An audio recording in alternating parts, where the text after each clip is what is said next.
Apa apakah isu air yang kita minum selama ini, kan, adakah ianya benar ataupun tidak? Okey, hai. Assalamualaikum warahmatullahi wabarakatuh. Salam sejahtera. Alhamdulillah. Hari ini anda bersama dengan saya lagi, Muhammad, di dalam segmen Air Fitrahku di Facebook page Muhammad ABW. Okey, tuan-tuan dan puan-puan, hari ini Muhammad nak kongsi kepada tuan-tuan dan puan-puan semua tentang air yang kita minum selama ini, adakah ianya bagus ataupun tidak? Dan Muhammad nak tanya kepada anda semua, adakah anda tahu ada apa yang air yang anda minum selama ini betul-betul bagus anda betul-betul bagus anda minum ataupun tidak? Sebab ramai orang dekat seluar sana, kan, dia kadang-kadang dia tak tahu pun selama ni dia minum air yang salah. Ataupun adakah selama ini dia minum air yang betul-betul bagus untuk badan dia. Disebabkan isu itu, Muhammad nak bagi sedikit pendedahan kepada tuan-tuan semua pada petang ini untuk Muhammad kongsikan 5 perkara. 5 perkara ataupun 5 isu air yang kita minum selama ini. Sebab Muhammad sangat-sangat kesian, kan, bila kita ni minum air dah bertahun, dah berbulan, tapi kita tak tahu selama ini air yang kita minum itu betul-betul tidak memberi kita apa-apa manfaat. Yang ini yang menyedihkan. So, disebabkan perkara ini, Muhammad nak sharekan kepada tuan-tuan dan puan-puan untuk kita belajar, untuk kita ambil tahu apakah air yang boleh kita minum ataupun apakah air yang kita tak boleh minum. Sebab hidup kita, tubuh badan kita ni perlukan air yang banyak. Kalau kita salah minum air, nanti apa akan jadi pada badan kita? Okey. So, adakah anda ready untuk tahu apakah isu air yang kita minum? Ataupun betul ke air yang kita minum selama ini betul ataupun tidak? Bagus ataupun tidak? Okey. So, jemput masuk dulu kepada tuan-tuan dan puan-puan. Jemput masuk dulu. So, hari ni Muhammad nak berkongsi kepada anda, kan, bagaimana apa air yang kita minum selama ini. Adakah ia memberi kita manfaat ataupun tidak? So, tanpa membuang masa, perkara yang pertama kita kena tahu di mana selama ini adakah air yang kita minum itu betul ataupun tidak, kita kena check. Sebab sekarang ini kebanyakan air dekat luar sana yang datang untuk ataupun menjadi sumber air kita, kebanyakannya dia bersifat asid. Bukan asid yang boleh melecurkan badan kita. Tidak, tuan-tuan. Sebenarnya kandungan air tersebut, kan, sudah kurang manfaatnya, kurang khasiatnya sebab sifat air tersebut banyak bersifat asid. Sebab macam mana kita nak tahu? Sebab kita bukannya contoh macam ni, air putih. Kita bukannya nak check. Kita bukan ahli kaji, ahli sains. Kita bukan ahli biologi ke apa ke, kan? Kita bukan. Kita tahu air itu selamat untuk diminum, air itu sah untuk diminum dan ramai orang boleh minum air itu, kita pun minum. Tetapi tuan-tuan dan puan-puan, bila kita tidak cek air yang kita beli dan minum itu, adakah sifatnya bagus ataupun tidak, itulah menyebabkan bila kita dah minum banyak kali, kita dah amalkan, lama kelamaan dia menjadi kemudaratan pada tubuh badan. So sebab itu kita kena tahu adakah sifat air yang kita minum tu dia berasid ataupun tidak. Dia neutral ke, dia bersifat alkali ke. Sebab benda yang berasid tak bagus untuk kesihatan tubuh badan. Tetapi benda yang berakali ataupun benda yang berakali ni maksudnya adalah benda yang bermineral. Itu bagus untuk tubuh badan sebab mineral menjadi tenaga kepada badan kita. Mineral menjadi protection pada badan kita. Mineral membantu meningkatkan imunisasi badan kita. Jadi kalau selama ini kita minum air yang bersifat asid, so itulah yang membahayakan kita. So sebab itu dia menjadi satu isu. Sebab tu dia menjadi satu isu. Kadang-kadang air pipe kat rumah kita pun kita tak tahu. Adakah air pipe itu boleh bersifat asid ataupun tidak. So sebab tu kita kena kaji betul-betul. Sebab kita nak minum hari-hari tuan-tuan dan puan-puan. Kalau kita tak take note perkara ni betul-betul, nanti satu masa nanti kan kita akan rasa pelik. Kenapa badan kita ni mudah jatuh sakit? Jangan sangka hanya dengan air sahaja boleh menjadikan badan kita ni mudah jatuh sakit. Air je, air sahaja. Sebab tu kita kena check betul-betul. So inilah isu yang pertama di mana ramai orang tak tahu sebab bukan semua orang boleh kaji. Bukan semua orang tukang kaji. Sebab tu kita nak kena belajar. Nak kena ambil tahu betul ke air aku minum selama ni. Kalau betul, okey, aku yakin dan confident untuk teruskan minum. Tapi kalau air tu tidak betul, salah satunya air tu mengandungi sifat yang berasid, so sangat tak bagus untuk kita amalkan. Yang paling menyedihkan, kita bagi pula ahli keluarga kita minum air tersebut. Itulah yang paling tak bagus. So jangan pelik kalau berlaku apa-apa isu kesihatan pada diri anda ataupun ahli keluarga anda. Hanya disebabkan faktor air yang salah saja. So nampak ke nampak? Faham ke faham? Okay. So itu poin yang pertama. Poin yang kedua, apa isu air yang kita minum selama ini? Betul ke air yang kita minum selama ini? So isu nombor 2 adalah disebabkan pencemaran alam sekitar kita tuan-tuan. Zaman sekarang bukan lagi zaman dahulu kala tuan-tuan dan puan-puan. Sekali lagi Muhammad sebut, zaman sekarang bukan sama seperti zaman dulu kala. Sebab dulu kala punya zaman di mana persekitarannya masih banyak pokok-pokok, masih banyak udara yang segar. Kerendaan pun kurang. Lepas tu air sungainya pun jernih, malah boleh terus minum. Apatah lagi air hujan yang menimpa, yang turun boleh ditadah kemudian boleh diminum. Dan zaman sekarang sangat berbeza daripada zaman dahulu. Sebab pencemaran alam sekitar yang mencemarkan air ataupun sumber air yang kita nak minum sekarang ini. So benda ni ramai orang tak tahu sebenarnya. Dia sangkakan air itu sama seperti zaman datuk nenek moyang kita dahulu. Tidak tuan-tuan.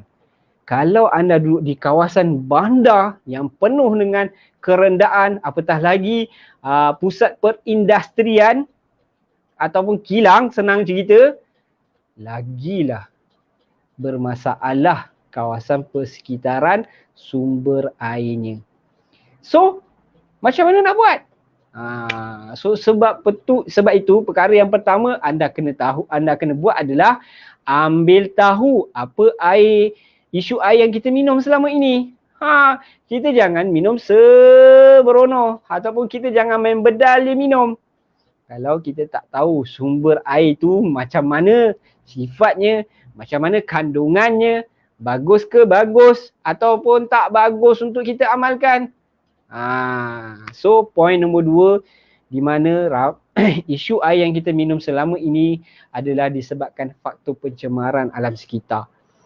Dan Muhammad sangat kesian bila ramai orang tak tahu dan tak ambil berat perkara ini betul-betul.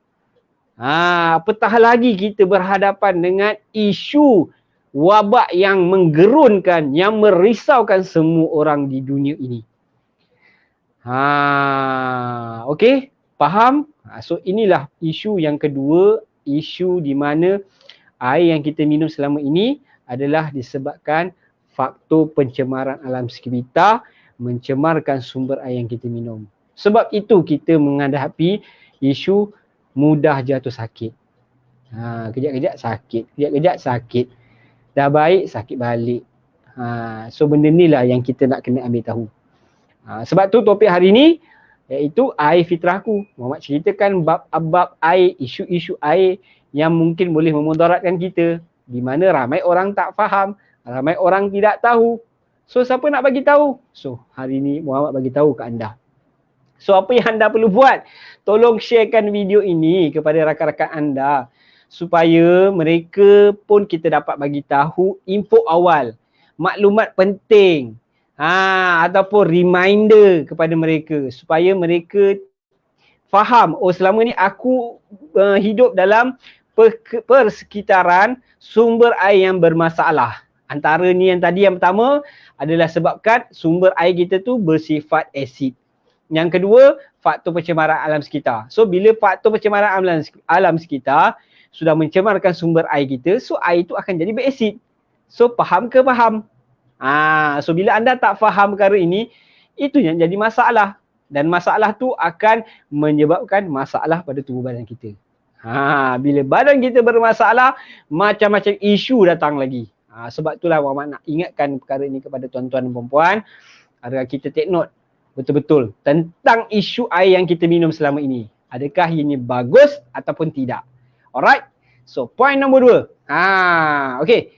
So betul ke air yang kita minum selama ini bagus ataupun tidak? So isu air yang kedua adalah disebabkan terdapat banyak klorin di dalam air kita. Apatah lagi sumber air pipe yang kita ada di dalam rumah kita. Yes, betul. Klorin tu sebenarnya memang ada dalam air pipe. Untuk apa? Tujuannya apa? Kenapa sumber jabatan air memasukkan klorin dalam air kita? Kita tak tahu, betul tak? Sebenarnya bagus klorin tu sebab dia nak mencegah atau nak mengelakkan salur pipe kita tu cepat berkarat. Sebab itu diletakkan klorin. Itu function dia. Kalau semua rumah salur pipe-nya mudah berkarat, mudah tersumbat, tak ada kerja lain lah. Tukang piping ni nak kena tukar dan tukar pipe kita setiap masa. Faham ke faham? So itulah tujuan klorin itu diletak dalam air pipe. Tapi isunya sekarang, air pipe yang kita minum ni yang terdapat klorin ni, air pipe yang kita nak minum tu kan, perlu ditapis sebab ada klorin dalam dia. Bila anda tak tapis air tersebut, itu yang menjadi masalah dalam perut, dalam badan kita. Ni kadang-kadang ramai orang dia rasa ambil mudah. Dia malas nak ambil tahu. Malas lah. Alah, air je kot. Sama je semua. Yang penting aku minum tak mati. Itu fikiran orang ramai. Tapi sebenarnya memanglah kita tak mati. Allah tak akan terus cabut nyawa kita macam tu. Boom. Tidak, tuan-tuan. Allah datangkan kita dekat atas muka bumi ni, suruh kita berfikir. Sebab tu dia bagi kita otak, akal, fikiran untuk berfikir. Kalau kita dah tahu benda tu tak bagus, kita ubahlah. Kita adjust lah, tukarlah. Sebab itu bila kita ambil mudah faktor air sahaja, kemudaratan pada tubuh badan akan berlaku. Dan jangan menyesal. Sebab tu Muhammad tak nak anda menyesal. Sebab tu Muhammad sharekan benda ni kepada tuan-tuan dan perempuan untuk take note betul-betul. Jangan sampai sebab air je anda dapat penyakit. Sebab air je imun tubuh badan anda jadi lemah. Sebab air je badan anda jadi seorang yang mudah dapat jangkitan. Nampak ke nampak? Faham ke faham? So begitu bersungguhnya Muhammad nak sharekan benda ni kepada anda semua. Sebab Muhammad kesian. Ramai orang tak faham isu air yang dia minum selama ini. Sebab tu Muhammad share pada topik air fitrahku kali ini untuk kefahaman dan juga panduan kita dalam kita nak minum air yang betul. Okay? So ini point nombor 3. So nampak macam mana air tu tak berasid? Dah lah tadi pencemaran alam sekitar. Sekarang air tu ada klorin. Berasid lah jadinya sifatnya. Itu yang masalah. Okay. So nombor 4. Apakah isu air yang kita minum selama ini? Adakah ianya betul, bagus ataupun tidak? So isu yang keempat adalah disebabkan faktor air yang kita minum ini kadar serapannya tidak bagus. Siapa sini biasa minum satu botol macam ni lah kan? Terus gup gup gup gup gup gup, dia tak kembung perut. Tu yang pertama. Yang kedua, siapa sini dia minum air banyak-banyak. Lepas tu tak berapa lama, kejap buang air. Buang pun banyak pula tu. So tuan-tuan dan puan-puan, dua isu ni menunjukkan badan kita kan minum air dan air tersebut tidak serap dalam badan kita. Sebab tu dia kembung. Bila dah kembung, nak keluar, nak serap kat mana? Dia akan keluar lah. Sebab tu kita keluar balik banyak. Itulah isunya. Bila air tak cukup banyak serap dalam badan, sebab tu kita akan rasa dahaga. Dan kita rasa kita minum air banyak, sedangkan air yang keluar pun banyak. Rupanya air tu tak serap. Inilah isu air yang kita nak minum selama ini. Sebab badan kita sangat perlukan air. 75% air tubuh badan kita. Kalau kita minum air banyak tapi keluar pun banyak, malah lagi banyak, kan? Maksudnya air tu tak serap. So benda ni kadang-kadang ramai orang tak faham. Dia sangka dia minum air banyak tapi dia buang pun banyak. Sebenarnya dia buang banyak tapi air tu tak serap dalam badan banyak. Sebab tu dia akan cepat letih, cepat mengantuk, cepat penat. Kadang-kadang bila dah lama-lama sakitlah, lesu sana sini, sakit sini sana sini. Sebab apa? Sebab air tak cukup dalam badan. So bila badan kita dibiasakan dengan tak cukup air, mulalah datang penyakit. Ini yang bahaya. Ini yang merisaukan. Nampak ke nampak? Faham tak? Sebab tu Muhammad nak sharekan benda ni kepada tuan-tuan dan puan-puan.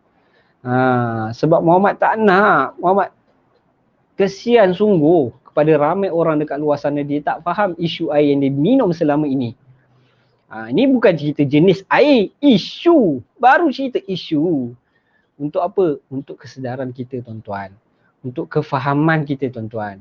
Sebab kita nak jaga kesihatan. So antara cara, salah satu faktor untuk jaga kesihatan kita adalah kita kena cek air yang kita minum. So adakah air yang anda minum selama ini benar-benar bagus ataupun tidak? Ataupun anda memang tak tahu? So inilah benda yang Muhammad nak bagi tahu kepada anda supaya anda lebih tahu daripada orang yang tak tahu. So apa yang kita nak buat? Kita sharekanlah benda ni kepada orang lain agar ramai orang tahu perkara ini. Dan kita membantu memberi kesedaran kepada mereka supaya mereka take note perkara ni, adjust perkara ni betul-betul dalam kehidupan untuk minum air yang cukup dan betul dalam kehidupan harian kita. So boleh ke boleh? Okey, nampak tak? So dah lah tadi air bersifat asid dengan pencemaran alam sekitarnya. Lepas tu berklorinnya. Kemudian bila ada air tu tak bagus, kadar serapan pun tak cantik. So tak cukup dah nak minum air banyak-banyak. Tak cukup lah air tu nak serap dalam badan. Walaupun minum banyak tapi sebenarnya buang pun banyak. Ingatkan buang banyak bagus pasal detox. Tapi sebenarnya tidak, disebabkan kadar serapan tu tak cukup. Dia sepatutnya yang bagus minum banyak kan, dilambat nak buang. Sekali buang banyak. Ini minum banyak, kerap-kerap, kejap-kejap buang, kejap-kejap buang. Itu belum cerita lagi belum Muhammad cerita lagi jenis pembuangan air kecil tu macam mana. Dia ada beza-beza, sebab tu kita kena belajar. Okay? So itu Muhammad akan cerita next time. So apa yang Muhammad nak share pada tuan-tuan pada petang ni, kita kena ambil tahu betul ke air yang kita minum selama ni. Antaranya, air yang kita minum selama ini tidak cukup serapan dalam badan kita. Sebab itu kita akan cepat letih. Kita akan rasa cepat penat. Kita akan rasa cepat mengantuk. Kita rasa badan kita ni rasa panas je. Sebenarnya air yang kita minum banyak ataupun air yang kita sangkakan kita minum banyak itu sebenarnya tidak mempunyai serapan yang bagus untuk ke dalam tubuh badan kita. So benda ni kena berhati-hati. Sebab tu kena belajar, kena tahu faktor air yang kita minum selama ini. Okay? So poin yang kelima. Poin ni agak serius sedikit tuan-tuan dan puan-puan. Kenapa Muhammad nak share juga? Sebab Muhammad nak bagi anda kesedaran awal. Selama ini ramai orang dia dah tahu sumber air pipe kat rumah memang bermasalah. So dia nak minum air yang bagus, air yang betul-betul ada kualiti. So apa yang mereka buat? Mereka amalkan beli air botol banyak-banyak dekat kedai. Okey, bagus. Sebab ada kebanyakan mereka cari air yang ada mineral supaya boleh amalkan setiap hari dengan baik. Okey, isunya sekarang botol plastik yang sudah diminum itu. Okey. Yang pertama, botol plastik yang dah diminum tu bila dah dibuang, beli banyak, buang pun banyak, kan? Bila buang tu kadang-kadang terbuang entah mana-mana. Dan bila terlalu banyak orang beli botol plastik dekat luar, kan, dan buang banyak-banyak kat luar, sampaikan tempat recycle pun dah bersepah-sepah dengan botol plastik. So ia menjadi salah satu pencemaran ataupun kerosakan alam sekitar. Hanya disebabkan botol plastik. Kita minum air mineral bagus, kita minum air berkhasiat bagus. Tapi isunya botol plastik tu menjadi perosak kepada alam sekitar. Inilah masalah air yang kita minum selama ini. Ramai orang tak faham sebenarnya. Sebab tu kita sangat galakkan anda memiliki mesin air supaya anda boleh ada botol satu dan anda boleh guna banyak kali. Kalau kita beli botol air mineral yang kat kedai, kan, memang bagus. Tapi habis buang. Kita bukan simpan. Nak buat apa simpan berbotol-botol-botol? Nampak ke nampak? Nak minum air pun jadi masalah. Hanya disebabkan botol. Okay, itu satu. Yang kedua, isu botol plastik ni. Kita tahu ke daripada dah berapa lama botol air tu duduk dekat kedai tu ataupun nak sampai ke kedai yang kita nak beli ni, dah berapa lama air tu dah dalam botol tersebut? Daripada kilang, kan? Transfer ke satu tempat, transfer ke lagi satu tempat, kan? Dengan terdedah dengan matahari lagi, dengan macam-macam keadaan persekitaran, agak-agaklah air yang dibeli itu untuk kita minum tu betul-betul bagus ataupun tidak. Pernah ke kita datang kedai tu, bang, saya nak beli botol air, saya nak beli botol air mineral. Saya nak tanya, dah berapa lama botol air mineral ni sampai kat sini? Pernah ke kita tanya macam tu? Tak pernah. Yang kita tahu, okey, air ni bagus. Okey, aku ambil, dah, bayar. Habis, besok nanti habis, beli lagi.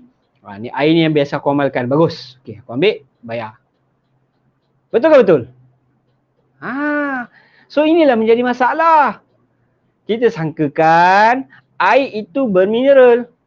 Tapi kualiti air itu sudah beransur berubah ke arah yang tidak bagus. Sebab tu ramai orang tak cek. Tapi yang paling bagus adalah kita dapat fresh daripada mesin air kat rumah kita. Sebab tu kita galakkan orang ada sediakan sebuah mesin air kat rumah supaya tidak ada isu air macam ni.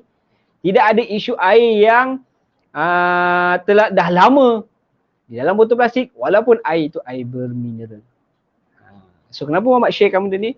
Sebab nak bagi tahu ke anda supaya kita jangan buat kesilapan ataupun jangan terlalu confident air yang kita beli itu adalah air yang betul bagus dalam badan kita.